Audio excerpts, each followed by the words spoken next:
hari ini bermunculan di tengah umat muslim hari ini manusia yang sama dengan apa yang terjadi pada masa dahulu. Kurang jahiliyah apa sekarang? Sangat-sangat jahiliyah sekarang itu. Jahiliyah dahulu mereka nggak ngerti.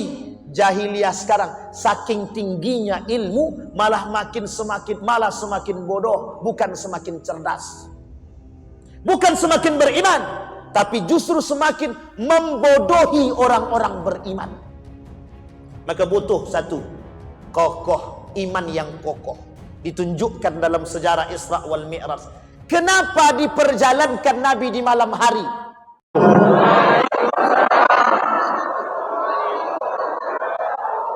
Alhamdulillahi Rabbil Alamin.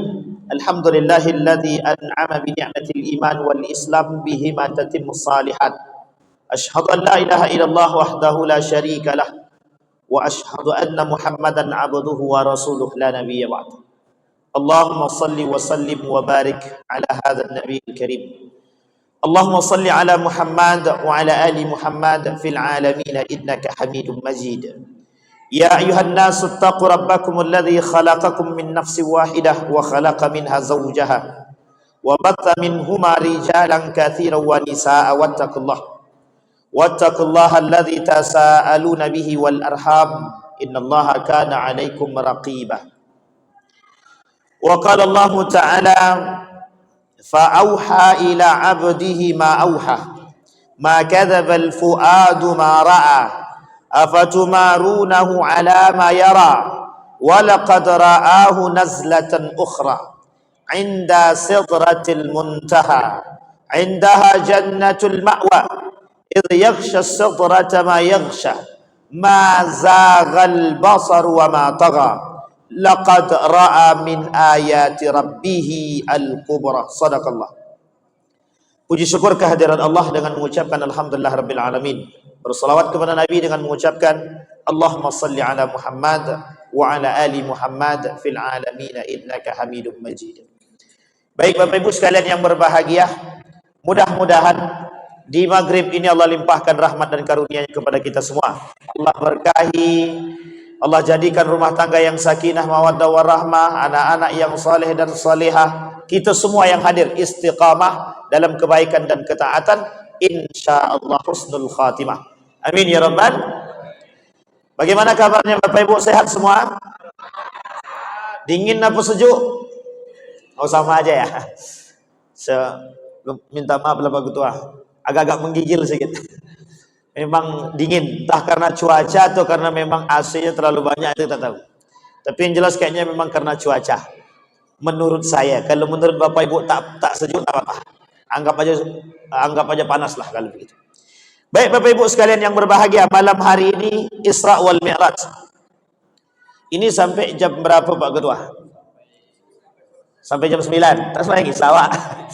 Sampai selesai kira-kira kita apa dulu waktunya dulu. Nanti saya ini kalau bicara kadang susah Pak. Pokoknya kalau lewat batas waktu bilang aja langsung. Saat selesai gitu, itu lebih aman lagi.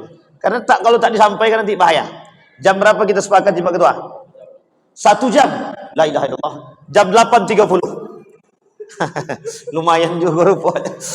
Baik Bapak Ibu sekalian yang berbahagia, bismillahirrahmanirrahim. Kita mulai Bapak Ibu dari kalimat yang pertama yang dibaca oleh anak-anak kita, oleh adik kita tadi. Subhanalladzi asra bi 'abdihi lailan minal masjidil haram ilal masjidil aqsa alladzi barakna haulah linuriyahu min ayatina. Kalimat ini sangat sakral Bapak Ibu sekalian yang berbahagia. Oleh Imam, kita ambil ahli tafsirnya Syekh Mustafa Dibbugha, atau kita ambil Syekh Wahbah Zuhaili saja dalam kitabnya Tafsir Al-Munir. Begitu juga Imam An-Nawawi dalam tafsirnya Tafsir Al-Munir menjelaskan tentang kalimat subhanah. Kenapa kalimat ini dalam ayat ini dimulai oleh Allah dengan kalimat subhanalladzi? Kok tidak seperti kalimat yang lain? Kok tidak seperti surat-surat yang lain? Tapi dimulai dengan kalimat subhanah, maha atau segala puji atau maha suci Allah. Kalimat ini memuji, menyampaikan tasbih kepada Allah. Bukan tanpa alasan. Alasan yang pertama yang disampaikan oleh Allah adalah bahwa kata para ulama, kewajiban umat muslim mengagungkan Allah dan beriman dalam bentuk ketakwaan. Perlu dipahami, kenapa Allah mulai dengan kalimat subhanalladzi bukan tanpa sebab. Karena saking taunya Allah bahwa banyak yang akan menolak atau mengingkari keagungan Allah. Dari zaman dahulu sampai hari ini, sangat banyak yang mengingkari keagungan Allah, termasuk manusia hari ini. Sehingga ketika perjalanan Isra wal Mi'raj itu, karena Allah tahu perjalanan ini gaib, perjalanan ini oleh manusia ketika itu dianggap perjalanan yang tidak masuk akal. Maka Allah mulai dengan kalimatnya subhanalladzi. Hei orang beriman, kalau kalian beriman kepada Allah, puji aku, agung aku. Kalau kita sudah mengagungkan Allah, sudah beriman kepada Allah, apapun bentuk perbuatan, mau bisa diterima oleh akal atau tidak bisa diterima oleh akal, kita beriman. Betul apa salah? Sekarang saya tanya Bapak Ibu, yang hadir malam hari ini percaya tidak dengan Isra wal Mi'raj? Percaya. Nah, ini penting nih kalau begitu. Percaya atau iman? Jadi terhadap sesuatu yang tidak masuk akal, percaya apa tidak? Percaya apa tidak? Oh, tergantung Ustaz. Apalagi sekarang, sesuatu yang tidak masuk akal itu bisa saja terjadi. Bapak Ibu sekalian yang berbahagia, poin pertama yang ingin saya sampaikan. Hari ini, kalau kita tidak dasarkan pada keimanan kita, maka akan banyak manusia yang bermunculan meninggikan akal. Ini sejalan pada masa abad ke-17, abad ke-18, abad ke-19, dan pada akhir abad ke-20 muncul tokoh-tokoh dari kalangan umat muslim yang mengangkat akal merendahkan iman. Jadi apa maksudnya Ustaz? Maksudnya adalah kelak akal lebih tinggi daripada iman, kelak akal lebih tinggi daripada wahyu, kelak akal lebih baik daripada ayat-ayat Al-Quran. Kita ambil contoh. Bapak Ibu, orang tidak belajar kira-kira bodoh atau pintar? Orang tak belajar bodoh atau pintar? Bodoh, betul ya? Sepakat atau tak sepakat? Orang tidak minum obat, sehat apa sembuh? Sehat apa sembuh sama ya? Sehat atau sakit? Orang tidak minum obat, sakit dia, tak minum obat dia, makin sakit atau sembuh? Oh, serius? Kok ibu-ibu yang bilang? Jadi kira-kira yang menyembuhkannya obat atau semangat? Semangat. Kira-kira yang membodohkan belajar atau tidak belajar? Yang membodohkan dan memintarkan manusia belajar atau tidak belajar? Tapi katanya beriman sama Allah. Jadi kalau orang tak belajar, dia mesti bodoh. Betul atau salah? Salah. Orang tidak minum obat, tidak akan sembuh-sembuh. Betul atau salah? Salah. Ini yang kaitannya dengan iman. Jadi terlalu banyak manusia hari ini yang tak percaya sama Tuhan. Aku ini hidup susah, sampai kiamat tidak akan pernah bisa sukses. Kalau begini-begini aja hidupku. Dia tak percaya sama Tuhan. Dia tak percaya sama Allah. Kaitan mati mik kali. Isra wal Mi'raj membutuhkan iman. Untuk bisa percaya terhadap Isra wal Mi'raj ini butuh iman, bukan butuh yang lain. Kalau dinalar dengan logika, mungkin waktu itu tak masuk di akal. Buruk yang berjalan dengan cepat, berwarna putih, kalau dia naikkan mendaki gunung, kaki di belakang jadi panjang. Kalau dia turun dari gunung, kaki depan yang jadi panjang. Oleh sebagian ulama mengatakan, orang Yahudi, Nasrani, kafir Quraisy menolak mentah-mentah. Karena kata mereka, tidak masuk di akal. Sekarang, adakah ajaran agama Islam yang tidak bisa diterima oleh akal, kemudian ditolak mentah-mentah. Ada? Ada atau tidak ada? Ada, Pak. Bukan tidak ada. Sekarang saya tanya, kira-kira hari ini orang-orang yang menikah beda agama bisa diterima oleh akal atau tidak bisa diterima oleh akal? Islam kata menikah beda agama haram. Ada orang dengan akal yang tinggi, dia kata tidak ada haram. Kenapa tidak ada haram? Loh, yang menikah itu siapa? Ya haknya dia. Yang mau nikah kan bukan kita. Apa salah dia menikah? Mau dia menikah dengan agama yang terserah urusan dia. Yang penting cinta. Betul apa salah? Sehingga apa kata mereka? Nikah beda agama itu tidak ada masalah. Boleh saja. Al-Quran itu perlu menyesuaikan zaman. Perlu menyesuaikan akal. Satu poinnya, Pak. Artinya apa? Isra dan Mi'raj itu butuh iman.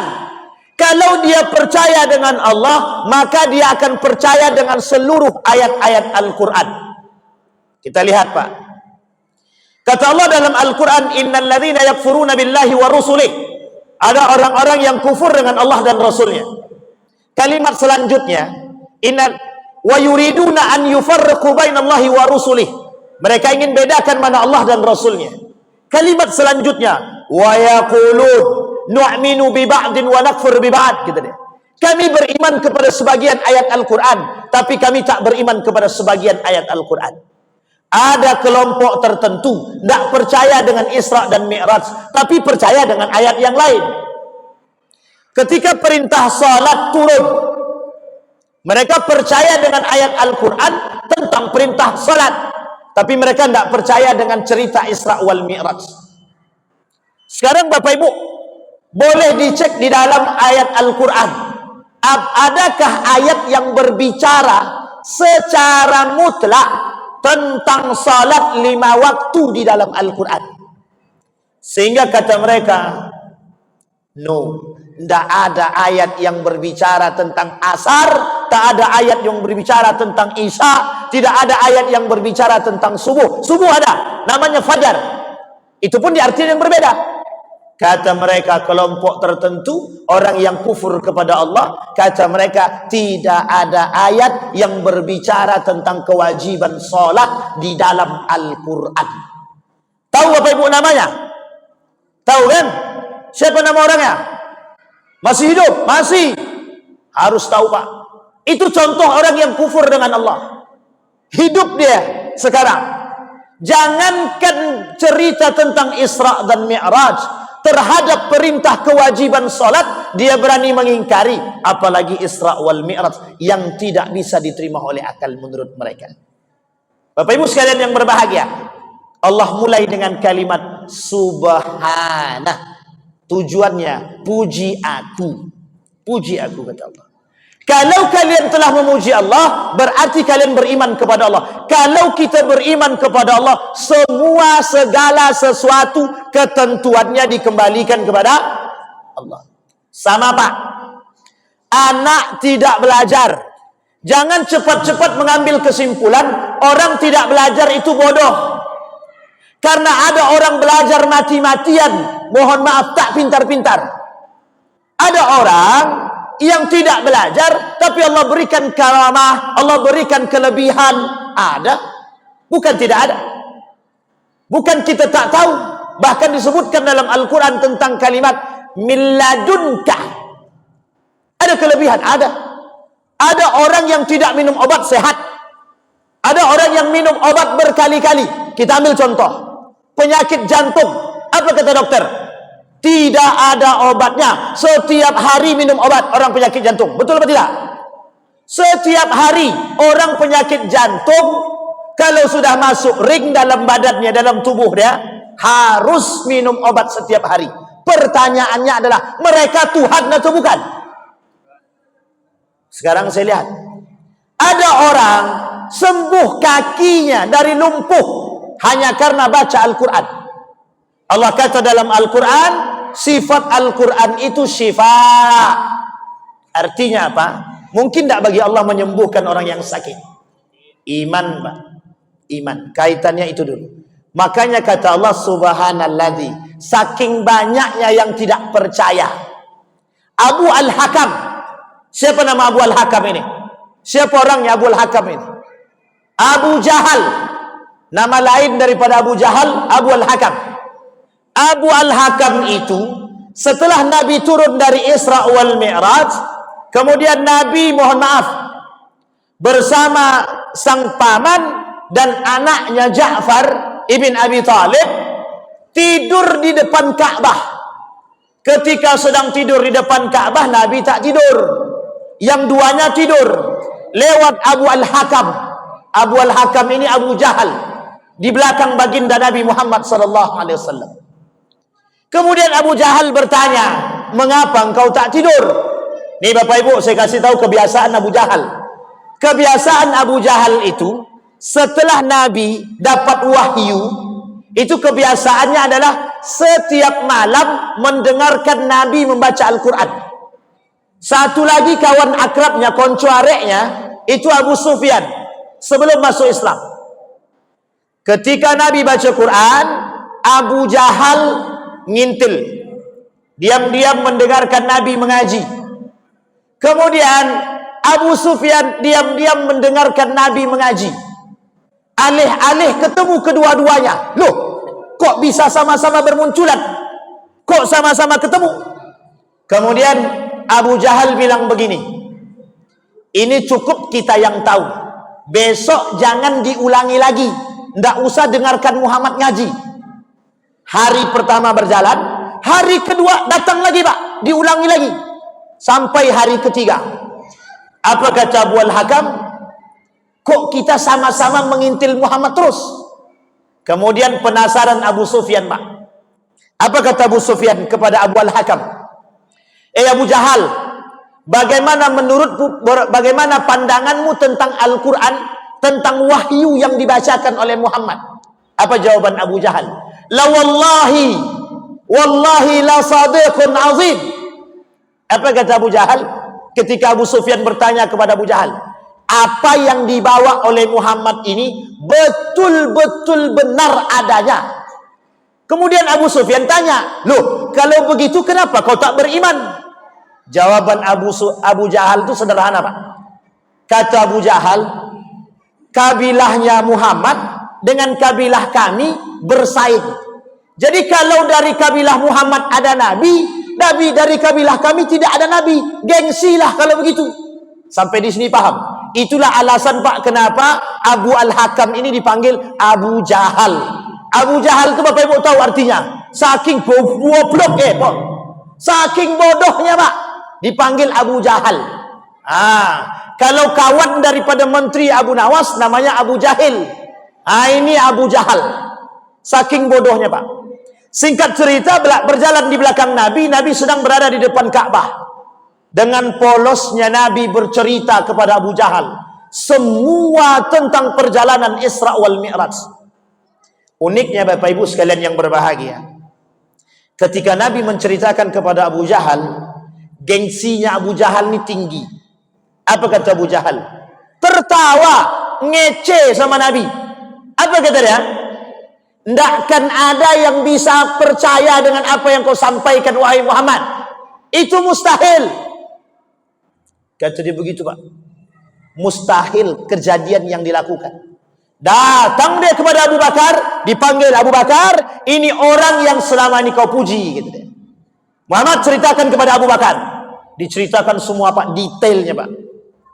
Nanti yang ingin kita sampaikan adalah bagaimana dan apa yang dilihat oleh Nabi ketika Isra wal Mi'raj saja. Karena kalau diceritakan sejarah ini Bapak Ibu panjang sekali, Pak. Sampai mungkin tak selesai. Saking panjangnya. Apa kata Abu Jahal? Muhammad ceritakan kembali kepada Abu Bakar tentang apa yang kau alami tadi malam. Diceritakan oleh Nabi. Apa jawaban Abu Bakar? Sangat sederhana, Pak. Ini poin yang ingin saya sampaikan. Kata Abu Bakar, sekalipun Muhammad itu berbohong, aku percaya. Bisa Bapak Ibu begitu?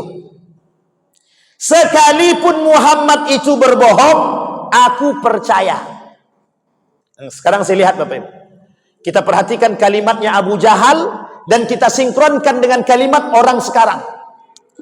Kata Abu Jahal, Muhammad pendusta. Kata Abu Jahal, Muhammad pendongeng. Allah abadikan dalam Al-Quran, tentang semua cerita dalam Al-Quran itu disebutkan bahwa sihrum mubin. Jadi Muhammad itu tukang sihir. Muhammad tukang sihir. Muhammad tukang dongeng. Allah abadikan dengan kalimat asatirul awwalin. Orang Yahudi, orang kafir Quraisy bilang cerita di dalam Al-Quran, semua yang ada di dalam Al-Quran asatirul awwalin. Kata mereka, dongeng orang terdahulu, dan itu buatan Muhammad, tipu daya Muhammad, produk Muhammad, dan Nabi Muhammad ini pendusta. Sekarang kita lihat, apakah orang zaman dahulu ada karakternya di zaman sekarang? Kita lihat. Akhir-akhir ini bermunculan orang-orang yang mengatakan sama dengan mereka. Apa kata mereka? Cerita di dalam Al-Quran dongeng belaka. Yang bercerita siapa? Kafir Quraisy kah atau Muslim kah? Umat Muslim. Bukan orang kafir, tapi umat Muslim. Apa kata mereka? Ulil Absar Abdallah bilang begini, cerita di dalam Al-Quran bukan persoalan benar atau salah, tapi persoalannya bagaimana cara kita mengambil atau memetik sejarah dan hikmah di balik cerita tersebut. Betul apa salah? Apa-apa ibu-ibu, betul apa salah? Bukan persoalan benar atau salahnya cerita di dalam Al-Quran, tapi bagaimana cara kita memetik hikmah di balik cerita. Betul apa salah? Ibu-ibu, betul apa salah? Betul? Apa-apa, betul apa salah? Betul. Betul-betul salah. Ragu Pak. Kita saja yang dah hadir di sini betul semua kata-kata. Bapak Ibu, kalau percaya dengan Al-Quran 100% benar. Itu Pak, cerita dalam Al-Quran itu Pak. Jadi orang zaman sekarang ini karakternya lebih jahiliyah daripada jahiliyah dahulu. Jahiliyah dahulu Bapak Ibu, dia bilang begini, hari ini kami menyembah Tuhan kalian, besok kalian sembah Tuhan kami. Surat Al-Kafirun. Masih ingat ya? Surat Al-Kafirun. Orang jahiliyah sekarang semua agama benar. Coba bayangkan. Jadi tidak ada iman kepada Allah. Makanya kata Allah, kalimat pertama yang Allah munculkan, Subhanalladzi. Hanya orang beriman yang percaya kepada Allah. Hanya orang beriman yang yakin dengan Al-Quran.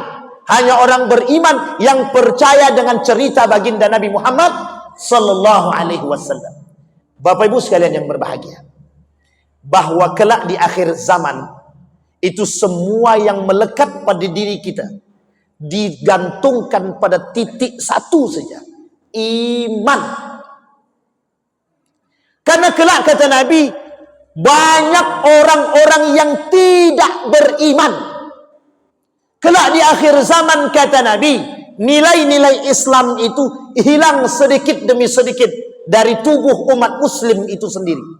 Tersisa orang Islam, tapi bukan orang beriman. Tersisa manusia munafik, bukan orang-orang yang benar-benar beriman kepada Allah. Dan ini poin penting daripada sejarah Isra wal Mi'raj. Nabi kokohkan keimanannya Pak. Abu Bakar contohnya Pak, orang yang betul-betul kokoh dengan keimanan kepada Allah dan Rasulnya. Bahkan mohon maaf dalam ayat yang tadi kita bacakan, apa kata Allah? Wa yuriduna an yufarriqu bainallahi wa rusuli. Mereka pengen bedakan, kami cuma beriman kepada Allah, tapi kami tak beriman kepada Muhammad. Atau sebaliknya, kami beriman kepada Muhammad, tapi kami tak beriman kepada Allah. Bayangkan Bapak Ibu, hari ini bermunculan di tengah umat Muslim hari ini manusia yang sama dengan apa yang terjadi pada masa dahulu. Kurang jahiliyah apa sekarang? Sangat-sangat jahiliyah sekarang itu. Jahiliyah dahulu mereka nggak ngerti jahiliyah sekarang, saking tingginya ilmu, malah semakin bodoh, bukan semakin cerdas. Bukan semakin beriman, tapi justru semakin membodohi orang-orang beriman. Maka butuh satu, kokoh, iman yang kokoh. Ditunjukkan dalam sejarah Isra wal Mi'raj. Kenapa diperjalankan Nabi di malam hari? Karena sifatnya gaib ini Bapak Ibu, mohon maaf, terhadap sesuatu yang gaib, orang butuh akal sehat untuk mencerna. Pertanyaannya, bagaimana mencerna sesuatu yang gaib? Kata Ibnu Hajar Al-Asqalani dalam kitabnya Al-Isra wal Mi'raj, dan juga dalam kitab ini yang juga dikarang oleh Imam As-Suyuti. Apa kata mereka? Kenapa diperjalankan baginda Nabi di malam hari? Kenapa dipertunjukkan kepada mereka tentang hal yang gaib? Itu kan sesuatu yang tak masuk akal. Kenapa? Kata Imam As-Suyuti, mau tahu siapa yang paling kokoh imannya, siapa yang paling kuat keimanan mereka, siapa yang benar-benar beriman kepada Allah dan Rasulnya. Bapak Ibu sekalian yang berbahagia, tidak usah jauh-jauh. Perubahan kiblat dari Masjidil Aqsa ke Masjidil Haram. Orang Yahudi dan Nasrani di Madinah semua murtad hanya karena perpindahan kiblat. Itu bukan permasalahan buruk, bukan permasalahan Isra wal Mi'raj, hanya karena perubahan kiblat dari Masjidil Aqsa ke Masjidil Haram. Sekarang Allah perjalankan baginda Nabi dari Masjidil Haram ke Masjidil Aqsa. Kenapa Yahudi dan Nasrani murtad daripada Islam? Bukan tanpa alasan. Alasannya satu, karena kiblatnya bukan lagi Masjidil Aqsa. Bapak Ibu harus paham, kenapa mereka Yahudi dan Nasrani tidak lagi beriman kepada Allah dan Rasulnya. Karena mohon maaf Bapak Ibu, kiblatnya bukan Masjidil Aqsa, tapi Masjidil Haram. Satu kesombongan Yahudi, bahwa Muhammad bukan dari golongan kami. Muhammad dari golongan yang bukan satu daging dengan kami, bukan satu jenis dengan kami. Mereka tak mau menerima Muhammad. Berarti ketika mereka beriman kepada Muhammad, itu karena Masjidil Aqsa, Yerusalem, Palestina. Makanya Bapak Ibu, kenapa Yahudi, Israel sampai hari ini akan tetap merebut Palestina? Bukan persoalan tanah kelahiran Palestina, bukan. Tapi lebih tepatnya Masjidil Aqsa. Sekarang saya sampaikan Bapak Ibu semua, tanggung jawab Masjidil Aqsa bukan tanggung jawab rakyat Palestina. Semua umat muslim berkewajiban membela Masjidil Aqsa. Nanti kita lihat dalam perjalanan baginda tadi. Kembali kepada poin tadi Bapak Ibu. Orang Yahudi, Nasrani keluar daripada Islam hanya karena Masjidil Aqsa, bukan yang lain. Sekarang Bapak Ibu, itu saja mereka sudah membangkang kepada Nabi. Apa tak lagi persoalan Al-Isra wal Mi'raj. Persoalan Isra wal Mi'raj tidak masuk di akal. Maka kata mereka, yang dibutuhkan adalah iman, ketetapan iman. Kata Imam As-Suyuti, kenapa kok malam hari? Kenapa kok istilahnya gaib? Kenapa kok pakai buruk? Kenapa kok harus sesuatu yang tidak bisa diterima oleh akal? Hanya untuk menguatkan imannya orang-orang yang betul-betul beriman kepada Allah dan Rasul. Lihat Bapak Ibu, dalam perjalanannya, kita lihatkan. Ketika Nabi diperjalankan oleh Allah, asra bi'abdihi laylan minal masjidil haram ilal masjidil aqsa. Dalam perjalanan itu Bapak Ibu sekalian yang berbahagia, Nabi diperlihatkan oleh Allah yang kelak menjadi bukti, kalau ini jadi nyata, bahwa ini akan menjadi bukti terhadap apa yang disampaikan oleh Nabi kepada Abu Jahal dan orang-orang Quraisy yang tidak percaya. Baik Bapak Ibu, perhatikan baik-baik. Dalam perjalanan Isra tadi, orang kafir Quraisy termasuk Abu Jahal tidak percaya. Bukti dari kepercayaan atau bukti yang kelak menjadi nyata dari apa yang disampaikan oleh Nabi. Nabi diperlihatkan oleh Allah dalam perjalanan Isra tersebut beberapa poin tertentu. Kita sampaikan. Yang pertama, wa yamurru rukab al-Muhammadin al-Maimud bi musyahadin mutanawwi'atin. Fa bainama huwa yasiru 'ala al-buraq idh ra'a ifrit min al-jin. Satu yang lihat oleh Nabi. Ketika Nabi naik buraq, Nabi diikuti, diintil sama jin ifrit. Jin ifrit. Kata malaikat Jibril, Muhammad, ya Rasulullah, maukah engkau aku ajarkan kalimat doa yang bisa mengusir jin ifrit? Dengar baik-baik Bapak Ibu. Apa kata Nabi? Oke, ajarkan. Kata kata malaikat Jibril, ala uallimuka kalimat taqulunna idza qulta hudna ta'ifat syu'latunna wa kharra la fihi faqala Rasulullah sallallahu alaihi wasallam bala faqala Jibril qul a'udzu biwajhillah. Kalimatnya dimulai dengan a'udzu biwajhillahil karim wa bi kalimatillahi tammat allati la yujawizuhunna barrun wala fajir, yang diajarkan oleh malaikat Jibril kepada Nabi tentang jin ifrit. Setelah Nabi baca doa ini, jin ifrit kabur, takut. Sekarang yang kedua, apa yang kedua yang diperlihatkan oleh Allah kepada Nabi? Fasaru hatta atau ala qaumin yazra'una fi yawmin wa yahsuduna fi yawmin kullama hasadu adaka makana faqala ya Jibril ma hadha faqala haula'il mujahidun fi sabilillahi ta'ala tudha'afu lahumul hasanah bi 700 da'fin. Apa kata Nabi bersama Jibril? Ketika Nabi bersama Jibril jalan, Nabi diperlihatkan ada satu kaum yang sedang menanam tanaman. Setelah tanaman ditanam, mereka kemudian memetik hasil tanaman tersebut. Kemudian Nabi bertanya kepada Jibril, ya Jibril, ma hadza? Apa kata Jibril? Kata Nabi kepada Jibril, apa itu? Jawab oleh Jibril, humul ladzina al-mujahidun fi sabilillah. Itulah orang yang berjihad di jalan Allah. Sekarang kita lihat Bapak Ibu. Kita perhatikan kalimat ini baik-baik. Syekh Ali Ma'sum dalam kitabnya Nasihatul Mu'minin, apa kata beliau? Fadailul jihad 'alal muslimin. Keutamaan berjihad bagi orang-orang yang beriman.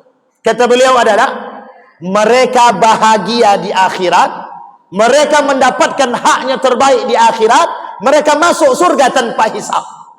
Sekarang saya katakan Bapak Ibu, Nabi bilang dalam hadisnya begini, kelak di akhir zaman kata Nabi akan hilang dari tubuh umat muslim orang-orang yang memiliki semangat jihad dalam diri mereka.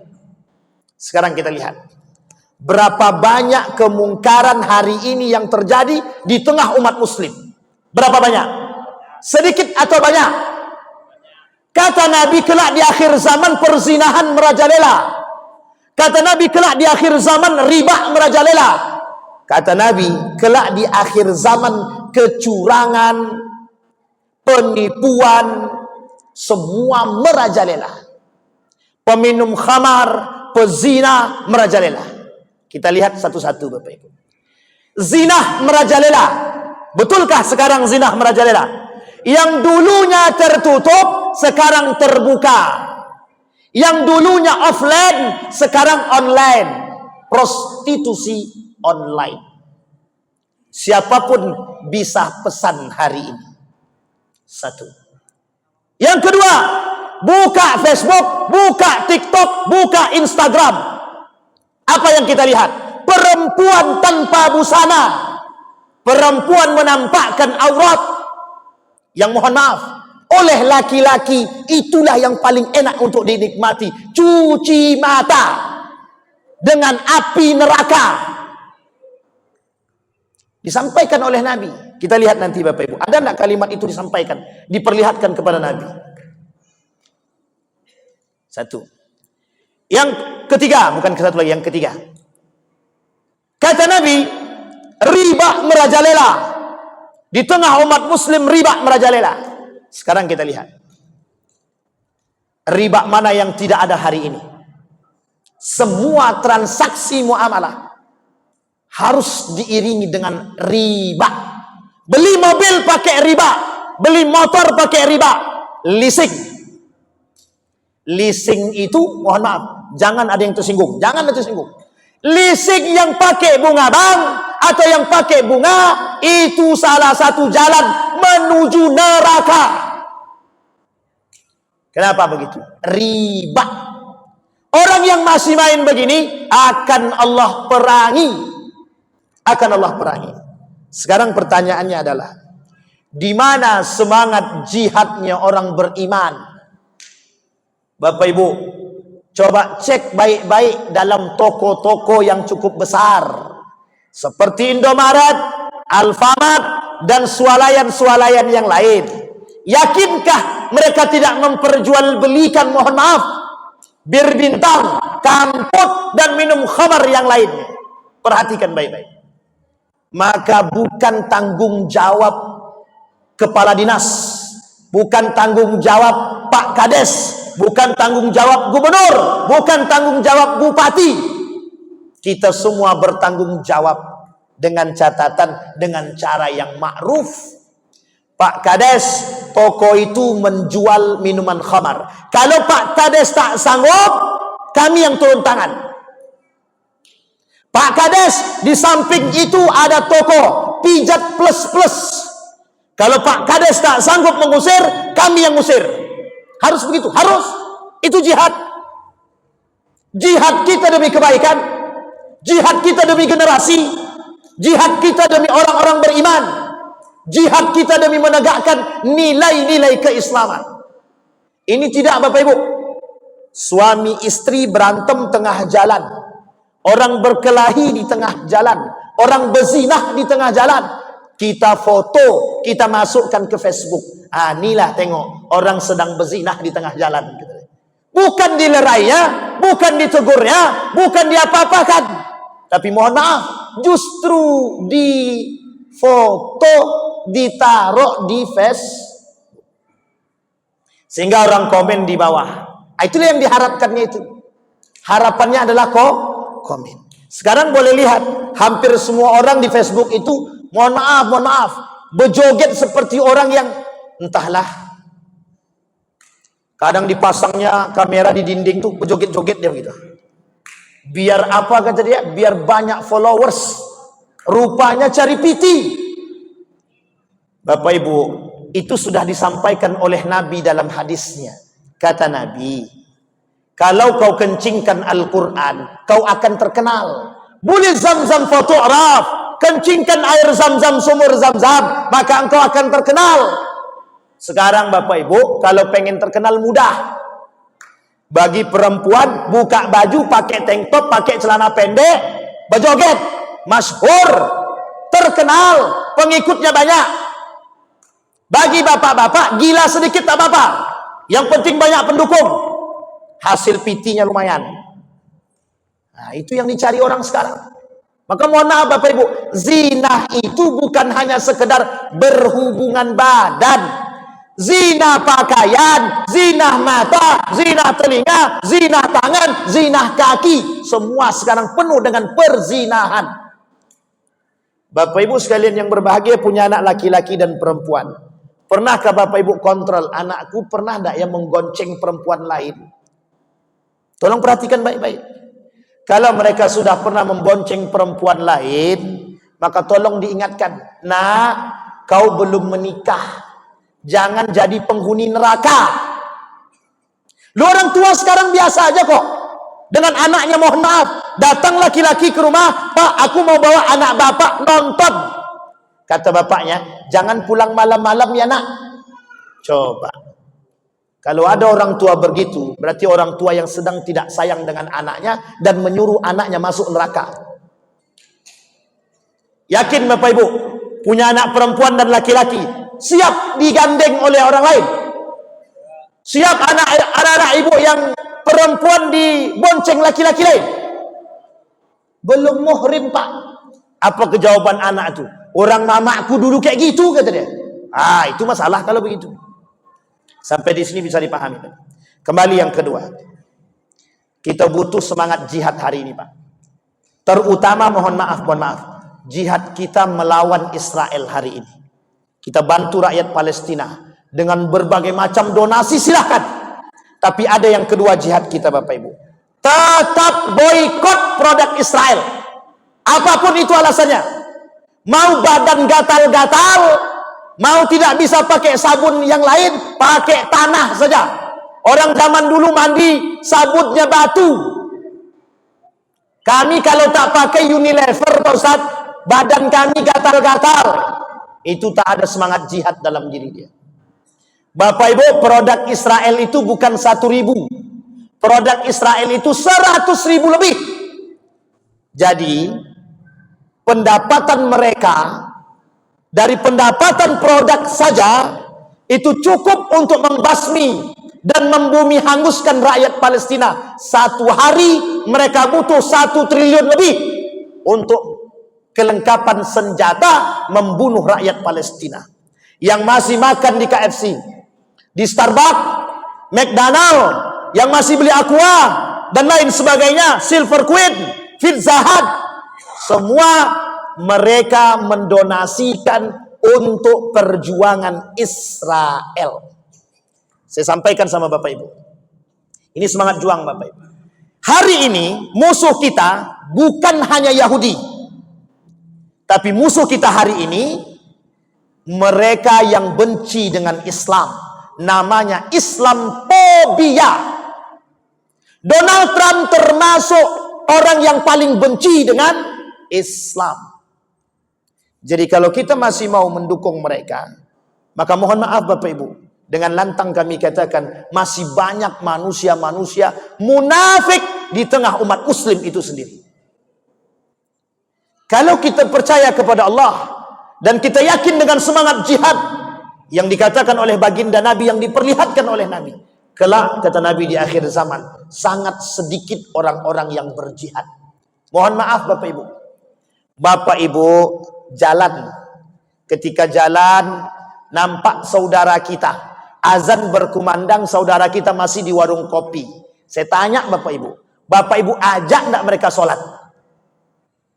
Yang Bapak Ibu jalan lewat depan warung kopi, kenal Bapak Ibu dengan mereka, pertanyaan saya adalah, Bapak Ibu ajak enggak mereka ke masjid? Jadi jangan bermimpi kalau masjid kita penuh. Perhatian umat muslim dengan muslim yang lain, termasuk dalam masalah ibadah, sangat minim. Betul apa salah? Jangankan tetangga di warung kopi, Ustaz, anak kami saja tak kami ajak. Bapak Ibu sekalian yang berbahagia, kata Nabi, kelak di akhir zaman perhatian umat muslim terhadap agama berkurang sedikit demi sedikit. Maka yang tersisa, kata Nabi, wa yabqal huthalah, kata Nabi, maka yang tersisa dari umat muslim itu adalah keburukan. Kenapa? Setiap orang di antara muslim berfikir tentang ibadah mereka masing-masing. Jangan mimpi masuk surga. Kalau kita masih berfikir masuk surga sendiri-sendiri. Kata Allah dalam Al-Quran, wasiqal ladzina taqaw rabbahum ilal jannati zumara. Masuk surga itu bareng-bareng, tidak sendiri-sendiri. Jadi kalau yang mau masuk surga sendiri-sendiri, entar dulu. Sampai di sini paham Bapak Ibu? Ini yang penting untuk kita sampaikan. Yang ketiga Bapak Ibu, itu sudah yang diperlihatkan oleh Allah dalam perjalanan Isra. Itu yang kedua.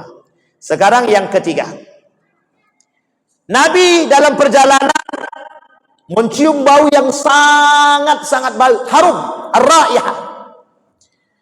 Ya Jibril, ma hadhihi ar-raihah. Kata Nabi, Jibril, bau harum apa ini? Kemudian Jibril sampaikan, ini adalah Masyitah. Masyitah anaknya Fir'aun yang dibakar hidup-hidup oleh bapak kandungnya. Bapak Ibu, ini ilustrasi. Jika ada anak yang mohon maaf, ibadahnya kuat, bagus ibadahnya, pengen dia sekolah agama, belajar agama, bapaknya nggak pengen anaknya sekolah agama, bagian daripada Fir'aun, jangan tersinggung. Memang begitu keadaannya. Orang tua zaman dahulu mereka katakan begini, mau jadi apa kalian kalau sekolah agama? Paling mohon maaf, lulus dari sekolah tukang baca Yasin, tukang jadi imam di masjid, tukang muazzin. Coba bayangkan, orang zaman dulu berpikir begitu, Pak. Sampai hari ini, Pak. Mungkin itu cuma di sana, tidak di sini. Tapi kenyataannya begitu. Masyitah, anak yang dipaksa oleh orang tuanya untuk mengakui Fir'aun Tuhan. Apa kata dia? Allah Rabbi wa Rabbuk. Kata Masyitah, Allah itu adalah Tuhanku dan Tuhanmu, kepada bapaknya. Diambil Masyitah, dilemparkan ke api, menangis ibunya. Apa jawaban anaknya? Tidak usah takut ibu. Ya, bunda tidak usah takut. Kita tetap akan bersama kelak di surga. Sampai hari meninggalnya, sang istri akan tetap dalam kondisi murni fitrah kepada Allah. Sehingga mohon maaf Pak, ketika diajak berhubungan badan oleh Fir'aun, ditolak oleh istrinya. Kenapa? Beda akidah. Maksudnya apa? Hari ini Bapak Ibu, kita butuh umat muslim yang mempertahankan akidah. Penyelewengan akidah, penyimpangan akidah akan terus dilakukan oleh kafir Quraisy, Nasrani dalam misi misionaris, dan orang-orang munafik untuk merusak akidah kita. Kita ambil contoh. Kata Majelis Ulama Indonesia kemarin, haram mengucapkan selamat Natal. Muncul manusia-manusia munafik yang mengatakan tidak apa-apa mengucapkan selamat Natal. Padahal yang mereka lawan adalah fatwa Majelis Ulama Indonesia. Pak, kalau kita begini terus, kita yang dilibas orang. Kata mereka, kami menikah, kami tak pengen punya anak, dan itu haknya kami. Kami menikah, mau punya anak, mau tidak urusan kalian. Sehingga muncul satu kelompok namanya child free. Kelompok child free ini tahu Bapak Ibu, mereka yang menikah tidak mau punya anak, menentang fitrahnya Allah. Loh, kok begitu Pak? Memang begitu keadaan kita hari ini Pak. Hanya untuk menggoyangkan akidah kita, orang yang beriman. Bapak Ibu sekalian yang berbahagia, hari ini bermunculan orang-orang yang mengatakan, apa kata mereka? Semua agama itu sama-sama benar, menuju Tuhan yang satu. Hanya saja cara menuju Tuhan yang satu itu yang berbeda. Sekarang saya tanya Bapak Ibu, rusak apa tidak akidah kita dibuatnya? Rusak apa tidak akidah kita dibuatnya? Kita butuh Masyitah. Kita butuh anak-anak yang kokoh akidahnya Pak. Anak mau ke masjid, bapaknya yang nggak suka. Anak mau mengaji, bapaknya yang melarang. Mohon maaf Bapak Ibu, bukan tidak banyak, sangat banyak sekali. Ketika anaknya pengen jadi penghafal Quran, apa kata bapaknya? Ngapain kau menghafal Quran? Nggak ada gunanya pun. Susah nanti cari kerjaan. Coba bayangkan, kita dirusak Pak. Yang merusak bukan orang yang jauh dari kita Pak. Kadang-kadang mohon maaf, berada di lingkungan kita. Maka tak salah Pak, lihat ujian bagi para nabi, ujian para orang-orang saleh. Siapa ujian mereka? Keluarga mereka Pak. Nabi Ayub, Nabi Nuh, Nabi Daud, dan semuanya Pak. Rata-rata ujian mereka adalah keluarga mereka sendiri. Nabi Muhammad, lingkaran Nabi siapa? Keluarganya semua. Bahkan pamannya yang terdekat, yang bahagia dengan kelahirannya. Bahagia dengan kelahirannya. Tapi kemudian yang paling pembangkang terhadap baginda Nabi Muhammad sallallahu alaihi wasallam. Isyaratun bagi kita, Pak, yang dilihat oleh Nabi, wanita yang kokoh akan akidahnya. Apa janji Allah? Bagi orang yang kokoh akidahnya, janji Allah Bapak Ibu, bagi orang yang kokoh akidahnya, Allah masukkan ke dalam surganya, Pak. Dan mohon maaf, Pak, orang yang mati seperti Masyitoh masuk surga tanpa hisab. Tidak perlu dihisab, Pak. Tidak perlu dihisab. Pernah terjadi, pernah Yasir ibn Ammar. Yasir ibn Ammar, bapaknya dibunuh, ibunya dibunuh. Kemudian mohon maaf. Apa kata Yasir ibn Ammar? Aku lepaskan engkau, kata Abu Jahal, kata Abu Lahab, aku lepaskan engkau dengan catatan kau rusak akidahmu. Kau bilang kau keluar daripada Islam. Apa kata Yasir ibn Ammar? Aku keluar daripada Islam. Setelah Yasir ibn Ammar keluar daripada Islam, dilepaskan Yasir ibn Ammar, bertemu dengan baginda Nabi Muhammad SAW, tidak ditegur Nabi 3 hari. Nabi ditegur oleh Allah. Artinya apa, Pak? Boleh kita melakukan perbuatan, mohon maaf, keluar daripada pernyataan tersebut, tapi tidak keluar dari hati, kalau kaitannya dengan kematian. Kalau tak ada kaitan dengan kematian, jangan kita rusak akidah kita. Karena mohon maaf, Pak, kata para ulama, ada 5 poin yang menyebabkan terjadinya penyimpangan akidah. Satu di antaranya, kebodohan terhadap akidah yang sahih, yang benar, yang baik. Sampai di sini bisa dipahami, Bapak Ibu. Satu di antaranya perbuatan akidah yang rusak itu, Bapak Ibu, mohon maaf, percaya yang menyembuhkan itu obat. Percaya yang memintarkan itu adalah belajar. Itu akidahnya rusak. Yang menyembuhkan Allah, yang mempintarkan Allah, wattaqullah wa yu'allimukumullah, kata Allah. Bertakwa kalian kepada Allah, aku cerdaskan. Wasilahnya belajar, ikhtiarnya belajar, ikhtiarnya minum obat. Tapi jangan yakini bahwa obat yang menyembuhkan. Jangan yakini bahwa dukun yang menyembuhkan. Jangan yakini bahwa belajar yang mencerdaskan. Salah satu cara, mohon maaf, orang orientalis merusak akidah kita dengan bahasa yang sederhana seperti ini, Bapak Ibu. Maka Nabi katakan, Bapak Ibu, Nabi katakan dalam hadisnya, setiap orang yang ingin melakukan perbuatan apapun itu, hadirkan Allah dalam diri dia. Bagaimana caranya? Bismillahirrahmanirrahim. Betul apa salah?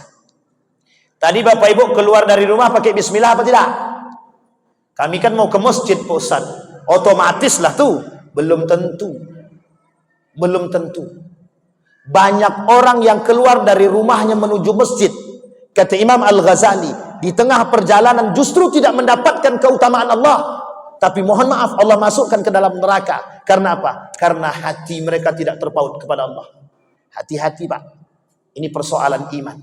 Kembali, Pak. Kemudian ini waktu tinggal 5 menit, Pak Ketua. Kita langsung potong atas. Dari sekian banyak, Bapak Ibu, perjalanan yang diperlihatkan oleh Allah kepada baginda Nabi Muhammad SAW, satu yang dikokohkan oleh Nabi dalam nilai poin penting, kata para ulama. Saya ambil pandangan Syekh Najmuddin Al-Ghaithi dalam kitab beliau Al-Isra wal Mi'raj.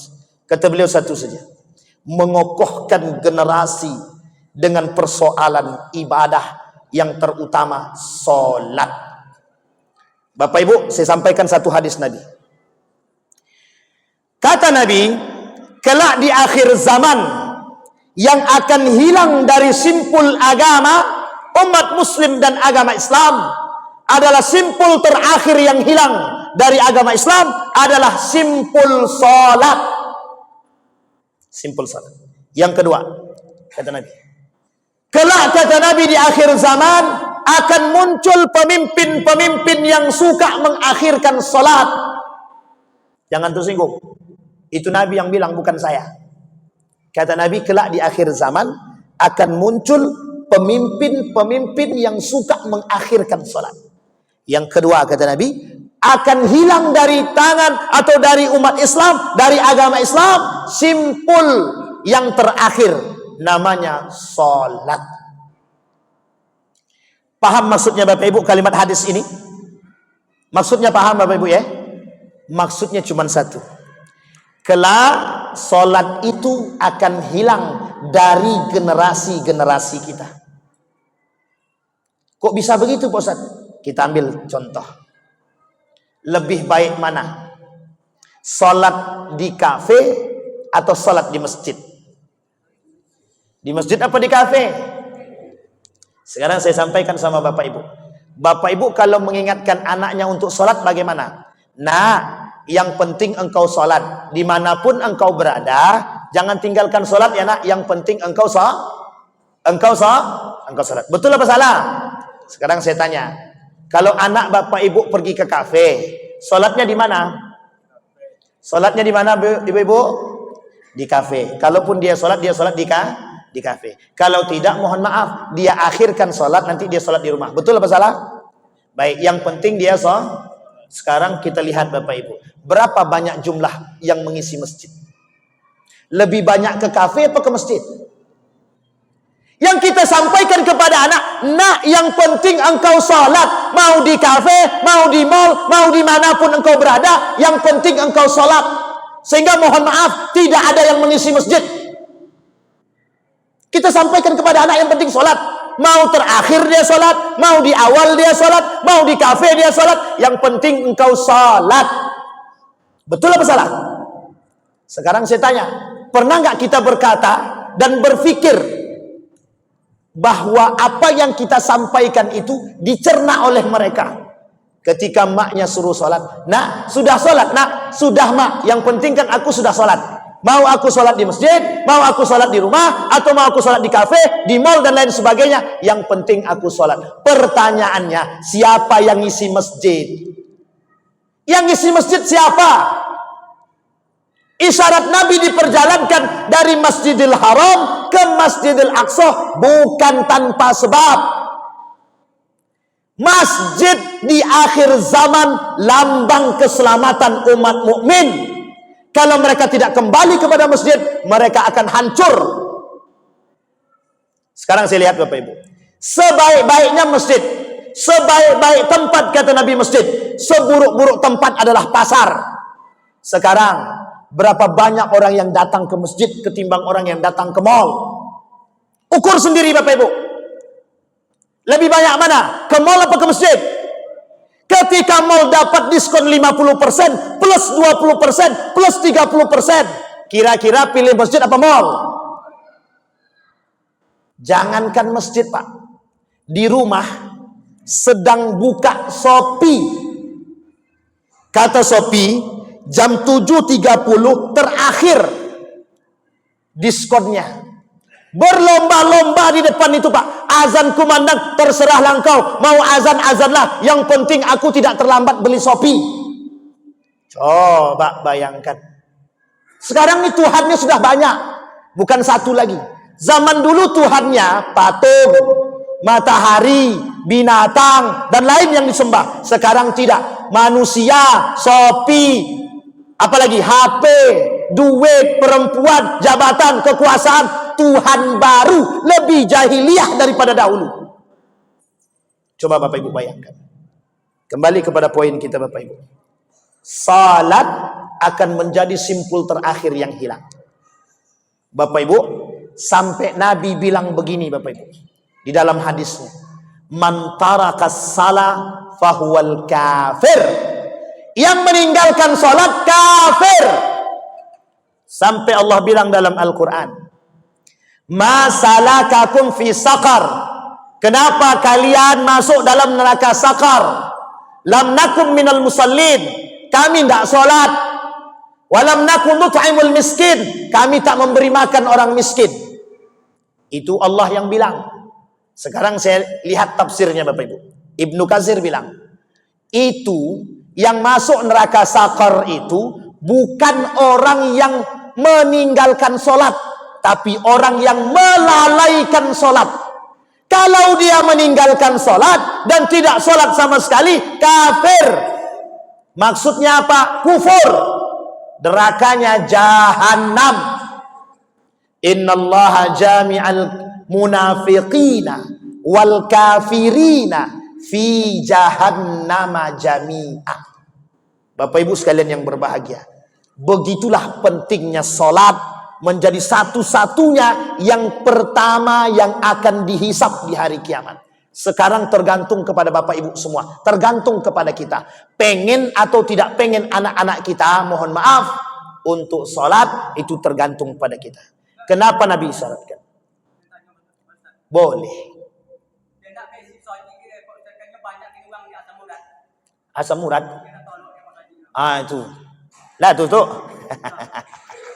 Banyak orang tak ke masjid gara-gara asam urat. Kalau dia sakit, tak perlu kita mengkhawatirkan.